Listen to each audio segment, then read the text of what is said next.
kabul etsin. Hayırlı Ramazanlar herkese. Allah dualarınızı kabul etsin. Sevgili Amin. Arzu, hoş geldin Arzu. Hoş bulduk. Evet dostlar, ünlü televizyoncu Arzu Altıntaş'la bir kez daha huzurlarınızdayız ve magazin gündemindeki ilginç konuları konuşacağız. Merak ettiğiniz sorular varsa sizler de sorabilirsiniz. Banu Kabaş, teşekkür ederim. İyi akşamlar Banu Kabaş. İyiyim, sen nasılsın? Arzu senin de hatırını soruyor Banu Kabaş. Selamlar olsun Banu Hanım'a. Banu'ya selamlar olsun. Eee, YouTube'un bildirim göndermesi biraz zaman alıyor. Katılmalar biz konuştukça olacaktır. Barış Murat Yağcı'dan başlayalım. Barış Murat Yağcı, Survivor'dan uyuşturucu operasyonu, uyuşturucu soruşturmasına dahil olduğu için diskalifiye edilmişti ve Eee, Türkiye'ye dönmek zorunda kalmıştı Dominik Cumhuriyeti'nden çok üzgün bir şekilde. Döndükten sonra da, eee, ifadesi alındı ve örnek verdi, kan örneği, saç örneği verdi ve Arzu temiz çıktı biliyorsun, Evet, temiz çıktı. Hepimiz yazık oldu çocuğa dedik. Yani, boşu boşuna diskalifiye edildi. Çok uzun süredir de bu yarışma için hazırlanıyordu. Şanssızmış derken Acun Ilıcalı'dan hakikaten çok güzel bir hareket geldi ve onu tekrar yarışmaya dâhil etti. Ne diyorsun, ne düşünüyorsun? şahane oldu. Barış zaten çok sporcu bir çocuktu. Ben hiç ilgisi ve alakası olmayacağını düşünmüştüm zaten. Ama Survivor'a demiştim daha önceki yayınlarımızda çok gitmek istiyordu ve çok emek vermişti bunun için. Çok sevindim geri döndüğüne. Şahane oldu. En azından elenmemiş oldu. Diskalifiye edildi ama tekrar oraya ait oldu. Umarım başarıyla sonuçlanır. Evet, diskalifiye edilme sebebi tamamen buydu. Hı Polis hı. soruşturması, savcılık soruşturmasıydı. Dolayısıyla o soruşturmanın da geçerli olmadığı ortaya çıktı. Adam bir suça karışmamış. Temiz çıkınca da, tekrar, diskalifiyeyi geri almak, herhâlde yarışma kurallarına kimse buna itiraz edemez. Tabii Ters bir ki. davranış değil, değil mi? Tabii Aksine ki. son derece insanca bir düşünce, yapılan. Ben de, bir video çektim Instagram hesabımda ve, Acun Ilıcalı'yı tebrik ettim. Hakikaten, Gördüm. güzel şeyler de oluyor yani. İstesek güzel şeyler de olabiliyor bu ülkede. Evet. Eee, Gerçekten, Barış benim kardeşim değil, akrabam değil filan ama, herkesin de benim gibi, onun adına mutlu olduğunu düşünüyorum. Bir de koca adam hüngür hüngür ağlamış tabii bu müjdeyi alınca. Tabii ya, herkese hakkı verilmeli. Kimse üzülmemeli. Yani, Evet. düşünsene oradan hiçbir suçun yok, utanç içinde diskalifiye ediliyorsun. Ya, Vallahi tebrik ederiz Acun Ilıcalı'yı, şahane yapmış. Umarım orada evet. da başarıya ulaşır. Çok üzüldü çünkü çocuk. Evet, yarışmaya gittiğinde, sonradan dâhil edildi değil mi o yarışmaya? İlk baştan değil de sonradan, eee, 9 yarışma kazandı, 9 kaybetti. 18 oyuna çıkmıştı diye not almışım. Genel başarı oranı %50'ydi. Parkurda ne çok iddialı olabildi ne de, çok zayıf görünmedi. İkisi arasındaydı. Fiziksel teması ve güç gerektiren, oyunlarda, parkurda başarılı oluyordu ama atışlarda başarısızdı, inişli çıkışlıydı. Şimdi herhâlde yeni bir motivasyon olacaktır tekrar oraya gitmesi ve bu hırsla, herhâlde performansı da yükselecektir diye düşünüyorum. Sen ne diyorsun? Bence de, yani, çok büyük bir şans yakaladı. Daha doğrusu, yani, bir talihsizlik geldi başına, şans da diyemeyiz. Evet. Talihsizliğin cevabı olarak oraya gitti ama bir hırslanmıştır. İnşallah güzel olur. Ben hiç iyi bir Survivor izleyicisi değilim. Hiç de izlemedim hayatımda. Ancak Hı hı. fragmanlardan gördüğüm kadarıyla. Ama bakacağım, yani, çünkü Barış fiziksel olarak çok güçlü, çok spor yapan bir çocuk. Eminim ki güç, senin de söylediğin gibi güç gösteren şeylerde, gücün önemli olduğu şeylerde başaracaktır. Ama diğer ne oynuyorlar, ne bitiyor hiç bilmiyorum ama bakacağım, merak ettim. Evet, enteresan oyunlar var bu sene. O parkurdaki oyuncaklar da çok değişik, çok güzel. Yani, şu Barış Murat Yağcı'nın fanı da çok fazla. Yıllardır onu Öyle mi? sevenler, takip edenler de çok fazla. Onlar da herhâlde reytinglere olumlu yansır diye düşünüyorum. Barış'ın gelmesiyle birlikte bir hareket olabilir diye düşünüyorum yarışmada. Peki, ya, bu Mustafa Sandal bir evlilik yaptı Emine Yahoviç'le, çocukların annesiyle. Ondan sonra boşandıktan sonra başka bir evlilik yaptı fakat bu ilk evliliğiyle hâlâ mücadele ediyor hukuk önünde. Yani, Emine Yahoviç Mustafa Sandal'ı çok kötü sıkıştırdı. Eee, Araç kiralama protokolünü boşanırken sözleşmedeki araç kiralama maddelerine uymadığı için, istediği, aldığı, hak ettiği tazminat 3 yıllık yargılama sonucunda, işte, yaklaşık 500.000 lira. Daha buna faizler eklenecek, 3 yıllık faizler eklenecek ve ayrıca, eee, borcunu inkâr ettiği için inkâr tazminatı %20'si bu yaklaşık 500.000 liranın o da bunun üzerine eklenecek. Yani 1.000.000 liranın üzerinde bir ek tazminat yükümlülüğü doğuyor Mustafa Sandal'a. Ya, boşandıktan sonra bu mücadeleler, böyle mücadeleler içinde olması, insanların ne kadar kötü değil mi? Yani bir para Evet, bir hırsıdır. ikili inatlaşma oluyor. Benim arkadaşlarımda da var. Erkek arkadaşlarımda da ayrıldıkları kadınlara inat yapıyorlar, su bile vermem diyorlar. Yapma ya. Gerçekten öyle.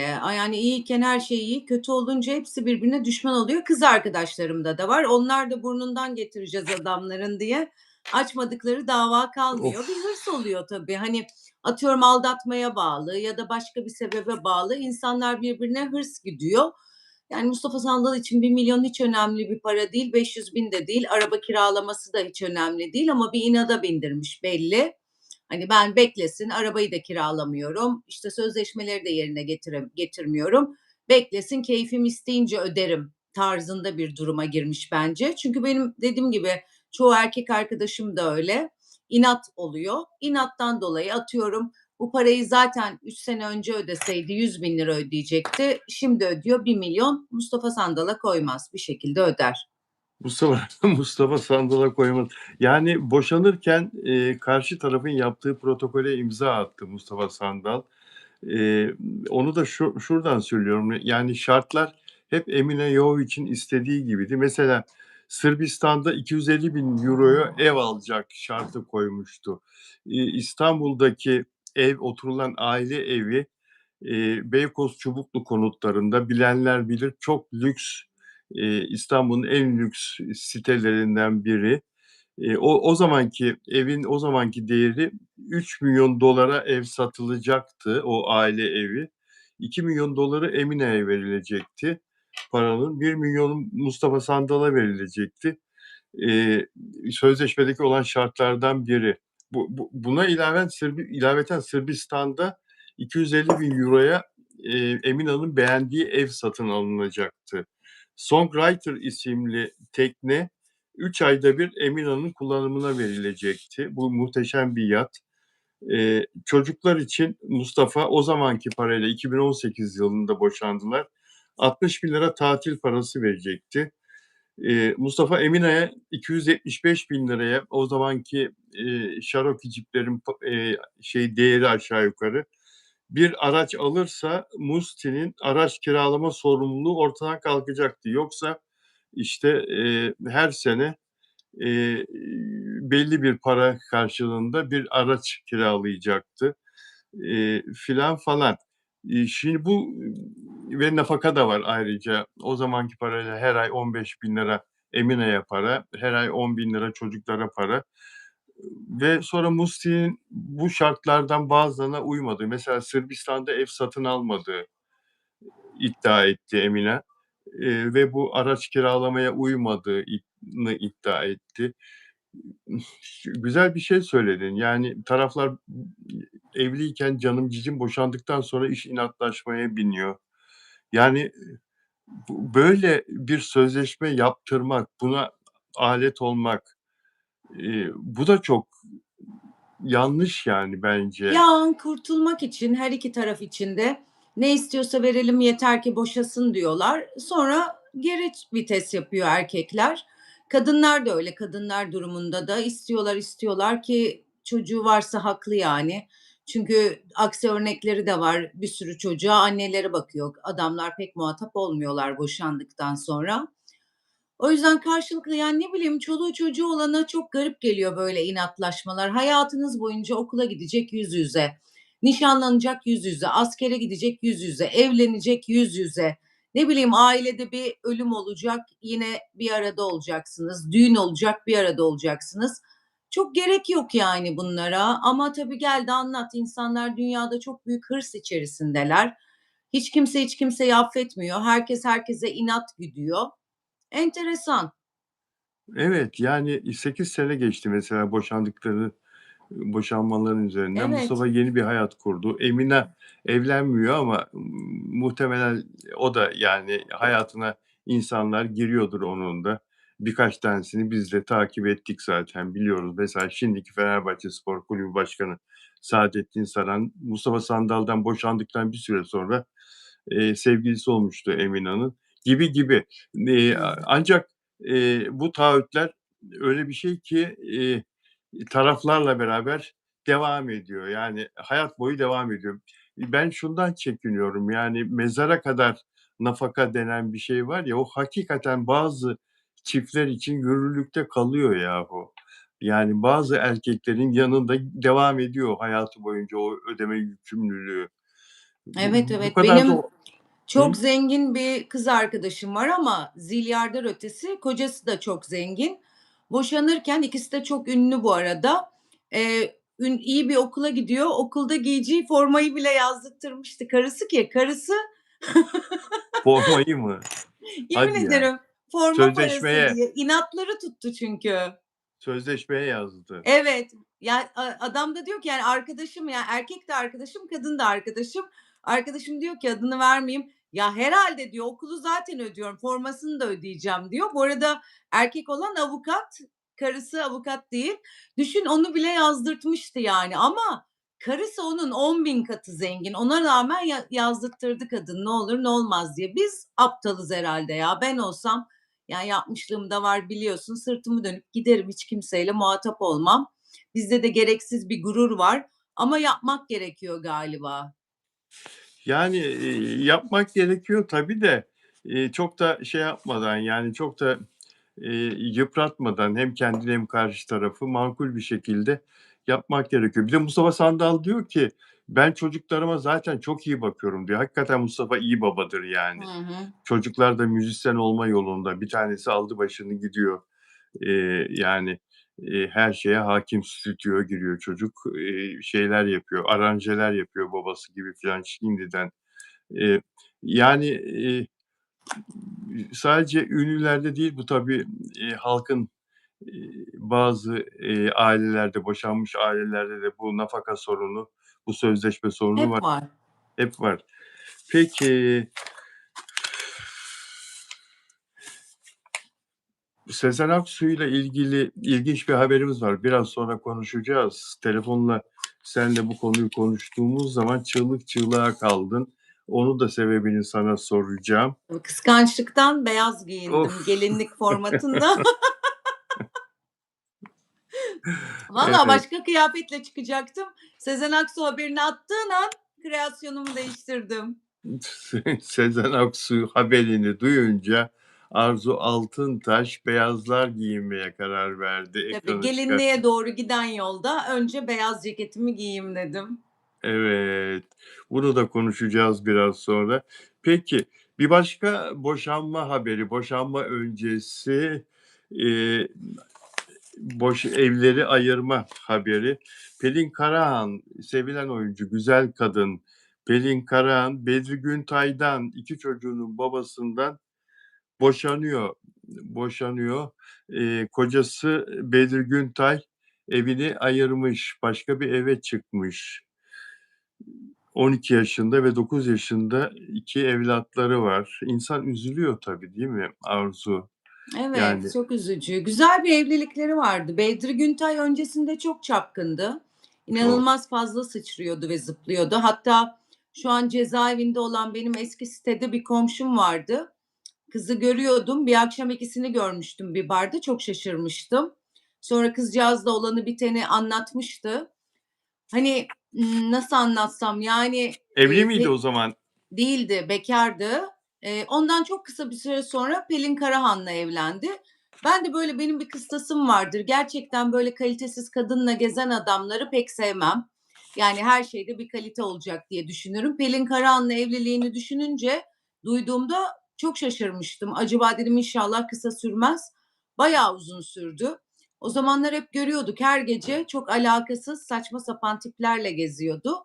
Ama Pelin'le çok güzel bir evliliği oldu. Pelin zaten dünya tatlısı ve çok kaliteli bir kız.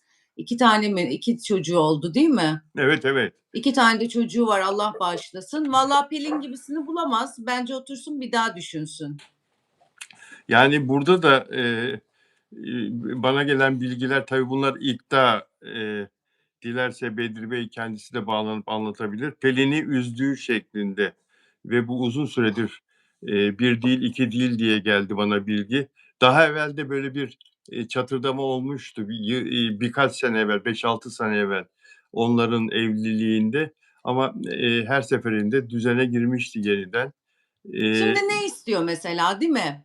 Bütün evet. Türkiye'nin aşık olduğu gerçekten güzelliği dillere destan hanımefendi, 2 çocuğunun annesi de olmuş. Şahane bir kadınla evlisin yani. Bir erkek daha ne isteyebilir ki?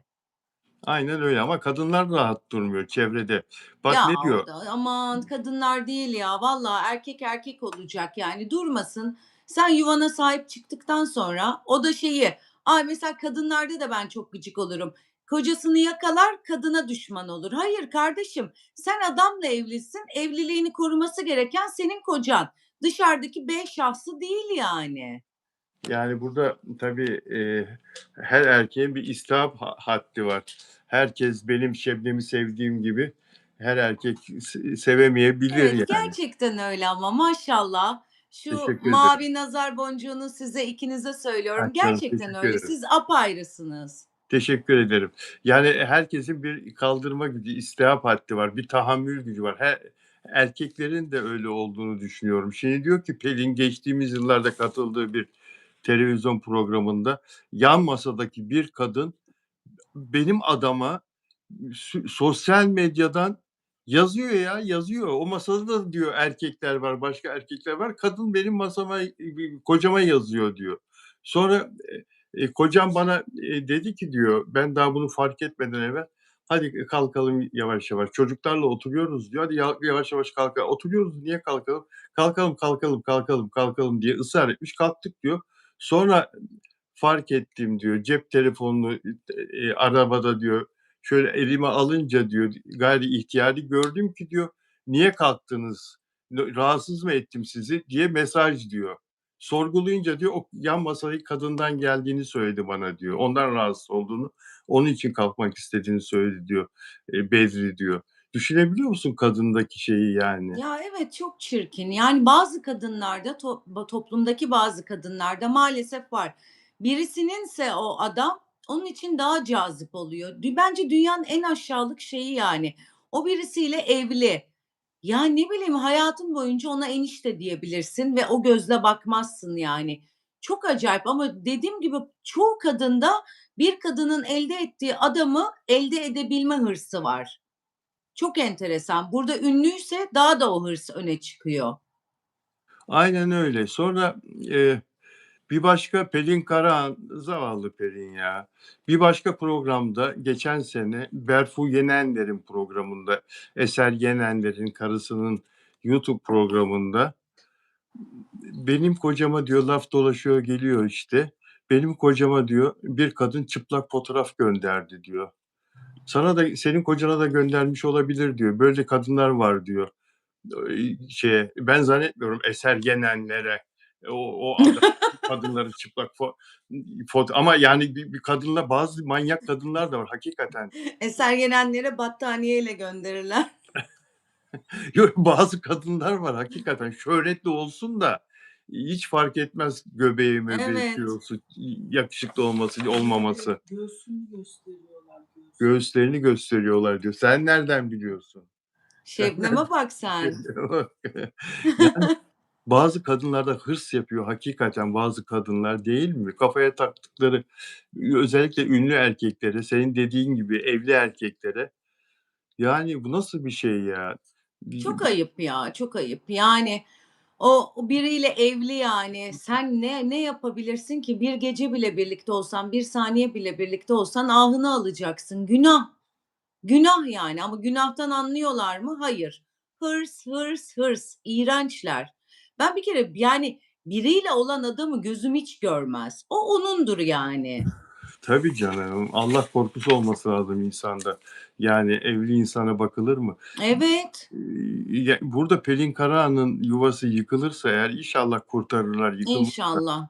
Yıkılırsa herhalde bu çevrelerindeki bu hırslı kadınlar yüzünden. Ay Yani Bedri Bey de onlara bakıyorsa o dünya kadar güzel kadın karısı varken onlara bakıyorsa da o da gitsin yani.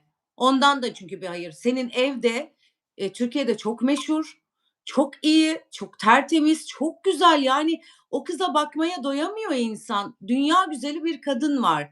Bir karın var. Ona rağmen çöplüktekilerle işi varsa o da gidip eşeleyebilir yani çöplüğü. Bedri Bey bir güvenlik şirketi sahibi, parası, malı mülkü olan genç bir girişimci, bir iş adamı. Kendisine de çok güveniyor. Şeyle karşılaşınca Pelin Karahan'la ilk karşılaştıklarında demiş ki, "Biz seninle evleneceğiz, çocuklarımız olacak." demiş. Düşünebiliyor musun? Yani bu görür görmez aşık olmuş Pelin Karahan'a. Görür görmez sevmiş, görür görmez hissetmiş ve onu kaçırmak istememiş. Onu kendisine bağlamış. Kim bilir daha sonra ne jestler yaptı, nasıl mutlu ettik, kadını ki o kadın da onunla evlendi. Ama işte bazı erkekler doyumsuz mu oluyor acaba? Ya da yani yoldan çıkmaya müsait mi oluyor? Eee Eğer öyleyse çevresinde onu bu yola sokan varsa, karısından koparan varsa onlar da Allah'tan bulurlar elinde Bulurlar ya, bulurlar. Yuva yaptılar. yıkanın hiçbir zaman yuvası olmaz. Bir de Evet, bir adam ya da bir erkeğe gelen kadın nasıl geliyorsa öyle gider. Bu hiç değişmez bak. Bir adam nasıl geliyorsa öyle gider senden. Bir kadın da öyle. Sana nasıl geliyorsa öyle gider. evet.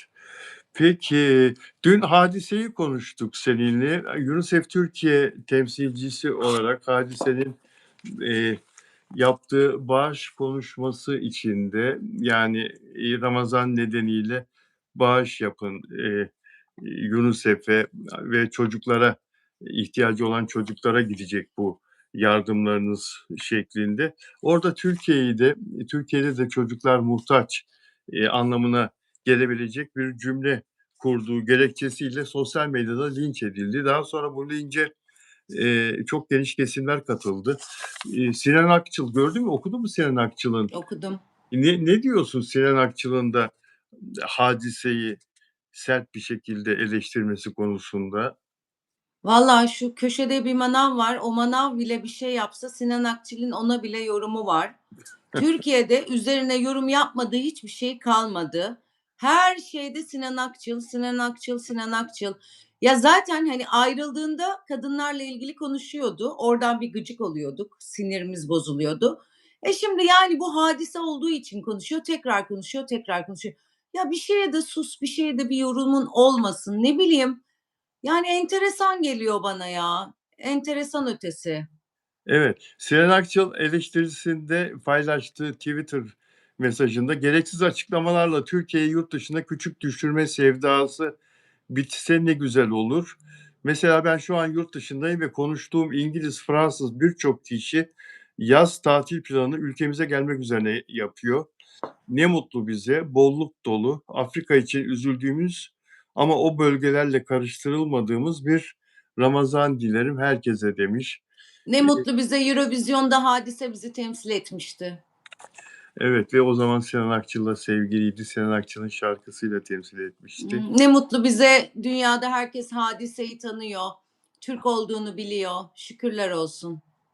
Evet, Sinan Akçıl'ın burada söylediği herkes ülkemize tatil için gelmek istiyor filan. Yani bunun konuyla alakası yok ki Sinan. Yani herkes dünyanın en güzel sahilleri nerede olduğunu biliyor elbette yani. Ya İspanya sahillerine giderler, ya Yunanistan, ya Türkiye, ya Tayland'a giderler. Bunun yani bir şeyi yok.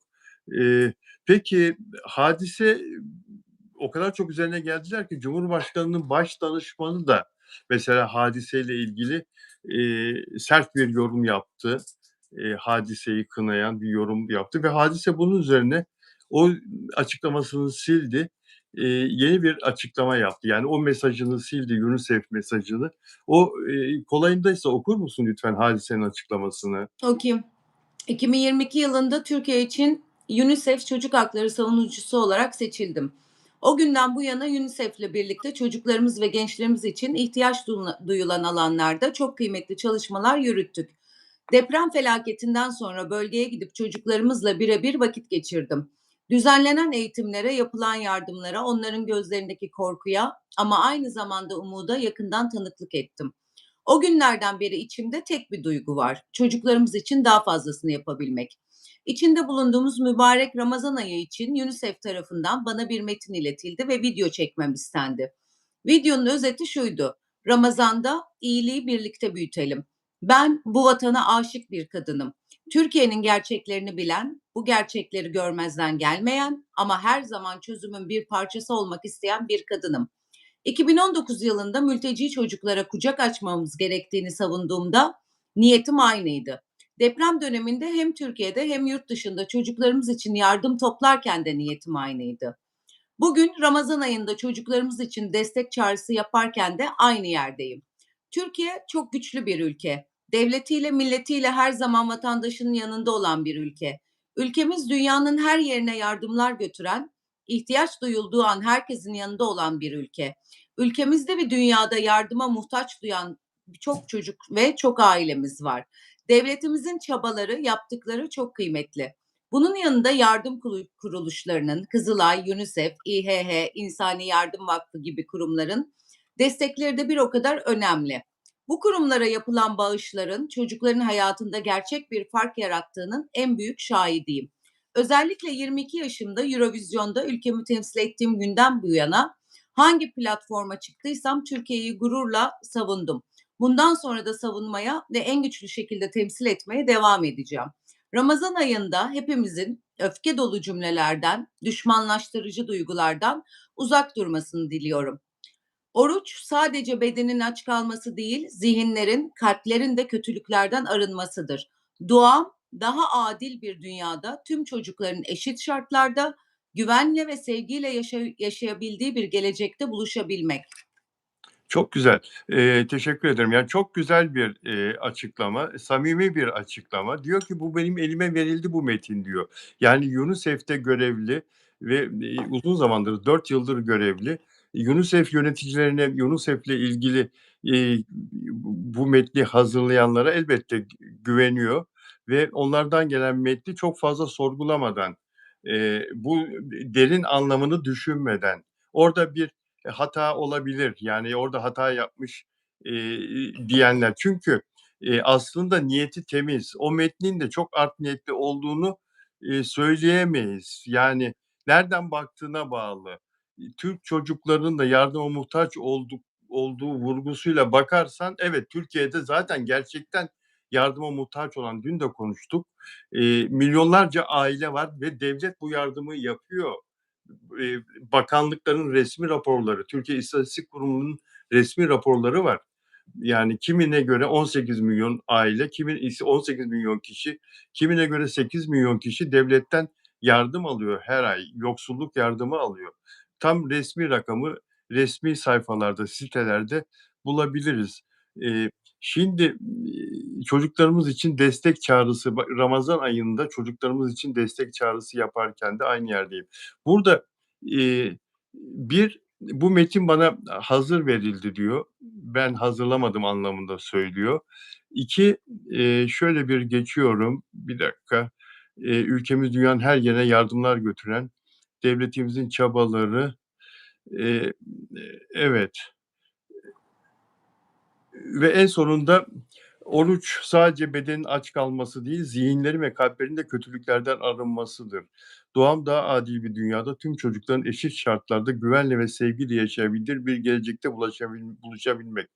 Bir arada bir yerde diyor ki sadece, Türkiye'de de diyor yardıma muhtaç çocuklar var diyor. Yine söylüyor onu ama bu sefer daha böyle bir derli toplu söylemiş. Ya Amerika'da da var, dün konuştuk. Evet, İngiltere'de de var, Fransa'da da var. Yok mu? Var. evet. Bak. Amerika'da yollarda yatıyor homeless'lar.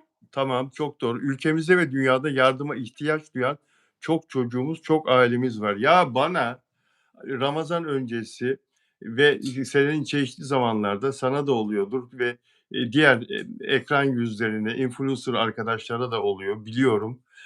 Bazı, vatandaşlar, özellikle evlerin hanımları, nedense hanımlar daha bu konularda, cesaretli, daha, beyler daha çekingen.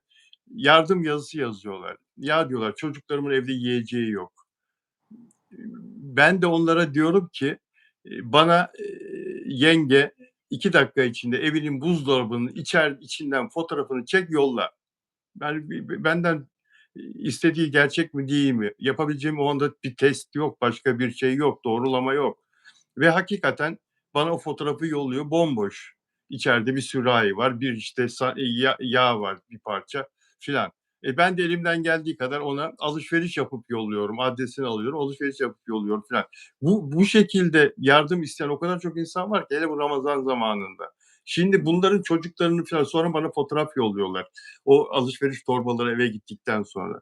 O torbaların başında, etrafında o gülen çocuk suratları, o sevinçli çocuklar filan. Yani, bu hakikaten bu böyle dram her toplumda oluyor. Türkiye'de de oluyor, Amerika'da da oluyor, başka bir yerde de oluyor.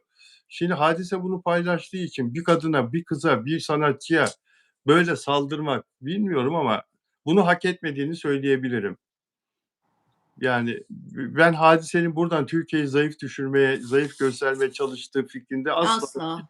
asla değilim ve yani barıştan güzel bir şey yok. Dostluktan, iyilikten, yardımseverlikten, hele şu Ramazan zamanı, yani, itidalli olmaktan, barışçıl olmaktan, dost olmaktan, sevgi içinde olmaktan daha güzel bir şey yok. Ama maalesef bazı insanlar var ki hep kötü gözle bakıyorlar. Bizden onlardan. Ya bizdensin ya onlardansın. Karşı taraftansın. Sanatçılar karşı taraftan. Sanatçılar onlardan. Sanatçılar gavur. Sanatçılar peşin fikirli filan. Ya bunlar çok yanlış şeyler. Ülke Çok ya bizim ya. çok Sağcısı, yanlış şeyler. solcusu, dincisi, dine çok inanmayanı, Alevisi, Kürdü. Ülke bizim ya. Yani aç vatandaş da bizim, tok vatandaş da bizim. Hepimiz birbirimize sarılalım. Yani biz komşusunu aç yatırmayan bir milletiz. Bunları konuşalım ya. Yani kimin neye eli uzanıyorsa ki bu devirde biraz zor. Artık herkes kendini düşünmek durumunda. Önceden hepimiz daha çok yardımlar edebiliyorduk. Allah hep yardım etmeyi nasip etsin hepimize. Amin. Ama şu anda herkeste biraz bir sıkıntı var. O yüzden daha sayılı yardımlar yapabiliyoruz. Ben kendi adıma da öyle yani. Dünyaları alırdım. Şu anda o kadar çok kişiyi alamıyorum yani. O yüzden bunları konuşalım ya. Boş boş linçleyelim. Hayır kardeşim oraya yazı yazarken bir bak bakayım yan komşun aç mı? Etrafında akraban, önce akraban diyor. Akraban ne durumda? İşte etrafındaki mahalledeki çocuklar ne durumda? Linç yazacağını git bir şey al. Ben bir de dar gelirli insanlara sürekli bulgur, un falan götürülmesine de acayip gıcığım. Zaten onlar hep bulgur görüyor. Zaten makarna görüyor. Çok gıcık oluyorum o duruma. Yani al 1 kilo et, 2 kilo et onu götür yani. Hep aynı böyle farkındaysan Ramazan kolisi, işte dar gelirlere koli, mercimek, bulgur bilmem. Ya bu adam zaten onu yiyor. Sen de alıp mercimekle makarna götürüyorsun yani. Enteresan ya konuşulacak çok şey var da neyin ne olduğunu herkes biliyor. Evet, neyin ne olduğunu herkes biliyor, görüyor. Peki, Bircan Bali ile Esra Balemir bir magazin programı yapıyorlar TV6'da. Eski Kanal 6 vardı ya, onun ismi devam ediyor bu televizyonda. TV6 diye bir kanal, yayına geçti. Orada sabahları 9.30'da hafta içi 5 gün Bircan Balı ile Esra Balemir magazin sohbeti yapıyorlar. Magazin programı yapıyorlar. Ve bugün bir bomba haber ortaya attılar. Sezen Aksu da 71-72 yaşına geldi. O kadar oldu mu ya? Oldu, 54 doğumlu. Göstermiyor yaşını. Göstermiyor yaşını diyor Şebnem. Evet, hiç göstermiyor. 13 Temmuz 1954 doğumlu. Yıllar çabuk geçiyor. Ve Sezen Aksu yeni bir sevgili yapmış. Bunu duyurdular. Bircan Bali ile Esra Balemir. Daha doğrusu eskisini bilmiyoruz ki. Sezen Aksu'nun sevgilisi bizim en son Onno Tunç rahmetli oldu. İşte bizi bildi değil mi? Uzay hepları. Oralarda kaldık biz. Ay sinirim bozuldu. Onunla Tunç dedin ya. Biz oralarda kaldık yani. Sezen her şeyi gizli yaşar. Yani Onunla Tunç değildir yani son sevgilisi. değildir ama yani dur bakayım şimdi. Ha pardon neydi o İzmirli çocuk? Dastas'ın sahibi var ya, onun kayınpederi. En son sevgilisi bildiğimiz oydu. 2010-12 yıllarında filan aşk yaşamışlardı. Bence Sezen Aksu çok aşk yaşıyordur. Biz duymuyoruzdur. O kadar besteler, şarkılar. Yani aşksız mümkün değil. Ya bilinenler olarak söylüyorum. Yoksa orkestra elemanlarıyla filan arasının çok iyi olduğunu hep konuşurlar kulaktan kulağa. Tabii o hani benim söylemek istediğim basına yansıyan, haber olarak sürekli takip edilen, devamlı magazinde yer alan sevgili anlamında mümkün değil. Aşk kadını zaten. Evet, haklısın. Bursa'da bir veteriner ve veteriner 40 yaşında. Yakışıklı da bir insanmış. Öyle söylüyorlar. 40 yaşında bir veterinerle aşk yaşıyormuş. Ne diyorsun? Vallahi Sezen Aksu 40 yaşındakiyle yaşıyorsa ben de 30 yaşındakiyle çıkabilirim o zaman. 20. 20 diyor Şebnem. Ya 20 de çok ayıp olur ya. 20 çok genç ya. Çok. Hiç 30 yaş var Sezen Aksu'nun 40 yaşında. 30. Ama Şebocum yani 20 de olmaz. Ayıp, günah. Utanırım. Arzu'ya 20 biraz daha şey olur, genç olur. 30 ama iyi, 30 olur. 30 olur. Yani Sezen Aksu peki sence çok seviyormuş Sezen de ve bu bir yıldır filan süren bir ilişkiymiş. Yeni bir ilişki değil. Hatta Allah Allah. evet, çocuk Bursa'daki işini ihmal ediyormuş. Orada ortakmış galiba bu veteriner kliniğinde. Ortaylı sorunlar çıkıyormuş, biliyor musun? Evet, ben hemen senin haberinden sonra Bursa'yı aradım. Esra İknur Tekmen var. Çok ünlü influencer, Bursalı. Esra şimdi araştırıyor olayı bana. Vallahi bulur. Öğrenir. Yani acaba Bircan Bali ile Esra Balemir bu konuyu anlattılar ama mesela bir hayatlarını birleştirme falan gibi bir şey söz konusu olacak mı? O konuda bir şey söylemediler. Sence peki Sezen biliyorsun 4 evlilik yapmıştı. 5. evliliği yapar mı? Bence yapmaz. Çünkü çok büyük Yapsın. serveti var ve oğlu var. He. Yani o kadar büyük serveti, Allah korusun Sezen'e bir şey olduğunda riske atıp oğlunun yarı payını hiçe saymaz diye düşünüyorum. Bir de niye yapsın Sezen Aksu yani?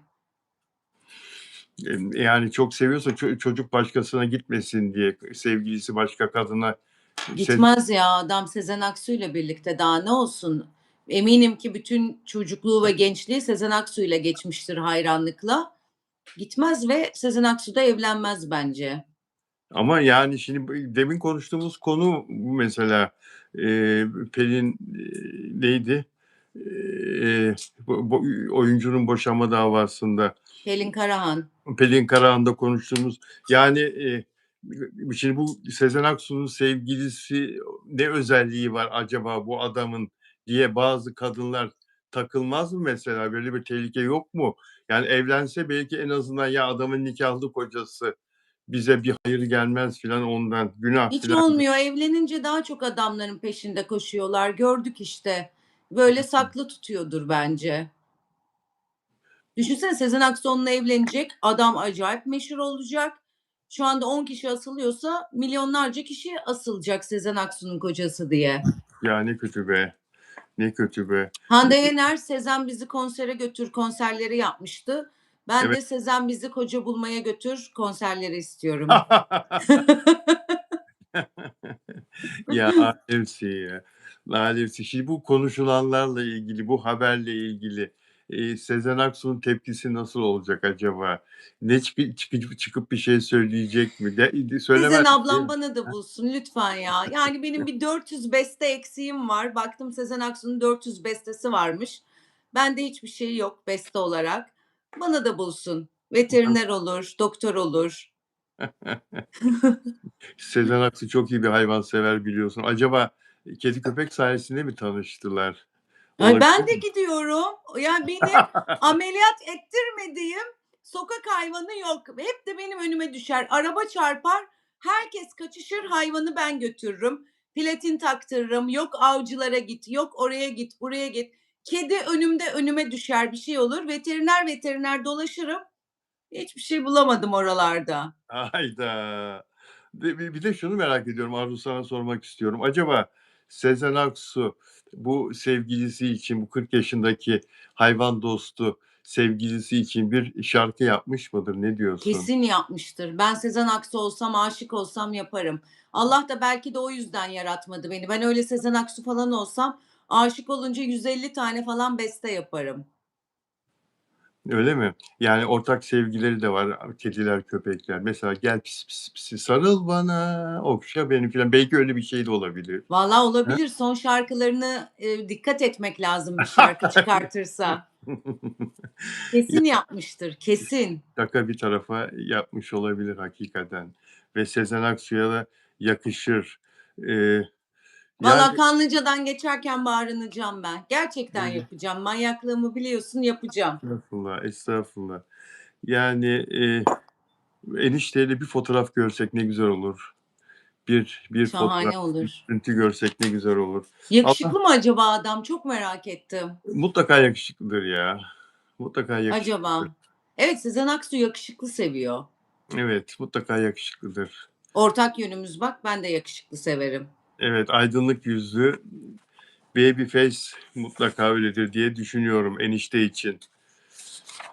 Hadi bakalım. Peki, hayırlı uğurlu olsun. Kıvanç Tatlıtuğ, Başak Dizer. Kış günü, Gümüşlük'te tam Tavşan Adası'nın karşısında kıyıda bir iskele var ya tahtadan. Hı hı. Arkanı Tavşan Adası'na dönersin, kıyıya yüzünü dönersin, fotoğraf çektirirsin. Kıvanç da öyle bir fotoğraf çektirmişti. Orası olduğu çok belliydi. Kış günü Bodrum'da ne işi var Kıvanç Tatlıtuğ'un diye Başak Dizer'le eşiyle gitmiş. Öyle araştırınca sebebini buldum ama sana sebebini direkt söylemeyeceğim. 3 tane şık sayacağım. Aralarından bakalım doğru cevabı bilebilecek Tamam. misin? Barınak yaptırmak için değil mi? Barınak yapacaklardı. Hayvan barınağı mı? Hayvan barınağı mı? Evet. Değil, değil. Yaklaştın ama. Değil ama. Yo, yaklaşmadın, uzaklaştın. Hayır, Hımm. unut bunu. Sayıyorum. Hafta sonu tatil için gittiler. Hava çok güneşliydi, hatırlıyor musun? 2 gün evvel. Evet. Aman ne güzeldi. Oraları çiçek basmıştır. Ben bugünlerde Bodrum'da çok bulunduğum için şubatın başında, ortasında çiçekler orada şubatın 10'undan itibaren aşağı yukarıya ağaçlar Evet. çiçeklenir. Sarı papatyalar fırlar toprakta. Bodrum Ege'de. Hafta sonu tatili dedim. Eee, dizi çekimi için dedim. Bu sürpriz olabilir. Dizi çekimi için. Ev tadilatı için dedim. Sence niçin gittiler? Ev tadilatı bence. Ya kopya çekiyorsun be. Şebnem sen mi söyledin? Yemin ederim Ya bilmiyorum. yok ya anlaştınız siz ya. Duydu beni. Nereden bildin? Bir sefer Çünkü benim de bütün arkadaşlarım Bodrum'da evleri olanlar, işte evet, dün giden var, geçen hafta giden var. Hatta söyleniyorlar kalorifer yok ya. İşte evet. yok mutfağı kırdıracağım, yok şunu şöyle yapacağım. Tam şimdi mevsimi Şubat, Mart, Nisan'da inşaat biter, Mayıs'ta gider bizimkiler. Oradan Doğru. bildim. Doğru bildi ya. Hakikaten bildi. Ev tadilatı. Evet ya. Demiş ki Kıvanç ya demiş İstanbul'da işlerimiz oluyor. Biz gitmeyelim. Mimar gönderelim oraya. İç mimar halletsin. Başak. Olur mu Kıvanç demiş ya. Benim gidip benim başında durmam lazım. benim tembih etmem lazım demiş. Mimara benim söylemem lazım demiş. Ve gitmişler hakikaten evin yenilenmesi, eşyalarının da baştan aşağı yenilenmesi için gitmişler. Ve orada kendisi bizzat Başak Dizer iç mimari detaylarını, renk paletlerini ve mobilya seçimlerini bizzat o yönetmiş. Her objeyle tek tek ilgilenmiş, tek tek tembihlemiş ve orada 2 gün tatil yapmışlar gitmişken. Yani her senede 2 senede bir ya da en kötü ihtimalle böyle mobilya değiştirenleri de anlayamıyorum. Para çok olduğu için herhalde hiç Ben rahatsız var ya olmuyorlar. 5-6 sene önce Evet. bir koltuğa 1 ay oturmuyordum. Daral geliyordu bana. Her ay koltuk değiştirdiğimi Duyuyorsun değil bilirim. mi? Duyuyor. Ben her ay koltuk değiştiriyordum diyor. Ne yapıyordun o koltuğu? Ya birine soruyordum, birilerine veriyordum. Eve gelen yardımcıya, ona buna fuzuli bir yere gitmiyordum. Muhakkak yerini buluyordum onun. Ama şimdi Allah'a şükür geçti. O biraz ya ne bileyim gözün alışıyor. Bir şey istiyorsun. Şimdi öyle değil yani. Bunu danıştı mı birisine, bir uzmana bu nedir bu? Her ay Evet ama evet o zamanki mutsuzluğum. mutsuzluktan mı oluyor? Ha. Evet. Stres, mutsuzluk. O Hayvanın yok. sebeple. O zaman hayvanın yoktu ilk. Hayvanı tekmelerdin sen. Vardı Var 5-6 mı? sene Ondan önce mı öldü vardı. yoksa? Ne yaptın hayvana? Mumble öldü Mutsuzluğundan. ya. Mamına ne yaptın? Ondan mı? Tekmeledin mi hayvanı? Hayır asla. O benim canım. Asla yani. Koltuktan ne istiyordun? Kapının önüne koyuyordun. Bir de tekme vuruyordun koltuğa. Ya işte Hala hayatımdaki burada mısın? mutsuzluk yani. Çok mutlu olamayınca yapıyorsun. Ya Duydun da mu bunu? bazıları çok değişiklik Ya. seviyorlar. O yüzden de olabilir ama ben mesela değişiklik de sevmem hayatımda. Ama orada eşyalar batıyordu bana. Ben hep bağımlıyımdır var olan şeye. Çok kolay kolay değiştiremem. Artık huylarım değişti. Peki yemek masasını falan da atıyor muydun? Her Yani şeyi, avizeden halıya kadar. Bak annem burada yatsın, benim evden çıkan halı, avize, koltuk. Annem artık bıkmıştı. Şimdi de annem sinir oluyor. Diyor ki bu koltuğu at, bu koltuğu at. Taktı koltuğuma. Annem gıcık ediyor şimdi de beni. hadi canım, ben Necla'ya kızıyordum. Benim kayınvalidem sevgili Necla'ya.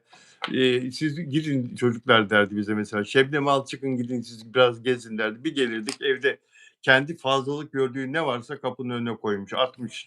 Geri almayalım diye de yani bu kapının önüne derken dışarıya çöp bidonlarını oraya falan koymuş kendisi. Sizin Ee, evin mi? evet evet evet. Annem de bana yapıyor. Annemin var ya annem de kapıya koltuk koyduğunu bilirim. Benim çok güzel bir yatak odası almıştım. Kenarları böyle kalın kalın deriden. Utansın diye anlatıyorum şimdi. Bayılıyorum. Taktı ona. Neymiş kalkamıyormuş yataktan. Kardeşim orası benim yatağım zaten. Sen kalkamıyorsan bana ne? Bir gün ben gittim maymun Getir arıyordum. onu. Ne maymunu? Bildiğin maymun o zaman Eminönü'nde falan satılıyordu. Evet. Ben gidip onu bulana kadar sen annem benim yatağımı sök. Ya. Gudubet bir hale getirmişti yatağımı. Aa, maymun geldi mi? Aşkım Maymun geldi mi eve peki Eminönü'ne? gelmedi. Vermediler o zaman. Vermediler mi? Bak Taçin geldi. Tarçın. Ay Taçin geldi. Tarçın. Taçi bebek geldi. Çok Taçi bebek. güzelsin sen. Çok güzelsin. Çok tatlısın sen diyor. Bak abla. Çok tatlı. Çok güzelsin sen diyor. Bak abla. Ay Mumble'ın aynısı. Aynısı Mumble varmış. Ablanın hafafı. Seni ona benzetiyor. Hadi bakalım. Hadi git gez. Hadi bakalım git gez. Yayına çıktığını biliyor. Evet. Biliyor akıllı kerata. Peki ya Serdar Ortaç'ta bir pişmanlık. Baba olmadığım için. Ah baba olmayı çok isterdim demiş. Ah. Olaymış Evet. zamanında bir karar kılsaymış. Bir kadının bir tanesine mutluluk ve huzur verseymiş ve baba olsaymış. Elinde çok fırsat vardı. Yani evlilik de yaptı. En güzel kadınlarla aşk da yaşadı. Ya Chloe ile güzel giden ilk başlarda güzel giden bir evliliği de vardı. O zaman soruyordu bizim arkadaşlar. Çocuk yapmayı düşünmüyor musun? Ben çocuk yapacak psikolojide değilim diye cevap veriyordu o zamanlar. Evet. Çocuk sorusu sorulduğu zaman. Chloe de buna güvenmediği için çocuk yapmak istemiyordu. açık açık bunu söylemiyordu ama röportajlarında bu anlam çıkıyordu karısının. Bir ara da Serdar Ortaç şöyle demişti: "Dünyaya çocuk getirmek büyük sorumluluk." demişti. Sorumluluk tabii de, yani ne var bundan kaç o zaman ne biçim parası vardı zaten, değil mi? Tabii, tabii, inanılmaz. Ya, Serdar Ortaç nezdinde değil de erkekler ya da kadınlar hayatlarının belirli dönemlerinde 40-45'e kadar coşuyorlar. Kadın, kadın, kadın, erkek, erkek, erkek, erkek hiç sonunu düşünmüyorlar. Orada da hayatına giren bütün kadınları harcıyorlar ve bütün kadınlar da erkekleri harcıyor. İş 50'ye geldi mi bir kadın olsun, bir adam olsun, bir evliliğim olsun, o olsun, bu olsun. İş işten geçti yani. Geçti. Zamanında hayatında şahane kadınlar vardı. Kıymetini bilecektin. Şimdi birazcık güçten düşünce herkes biraz bakıcı formatında kadın arıyor ya da çocuk istiyor. Aynen öyle.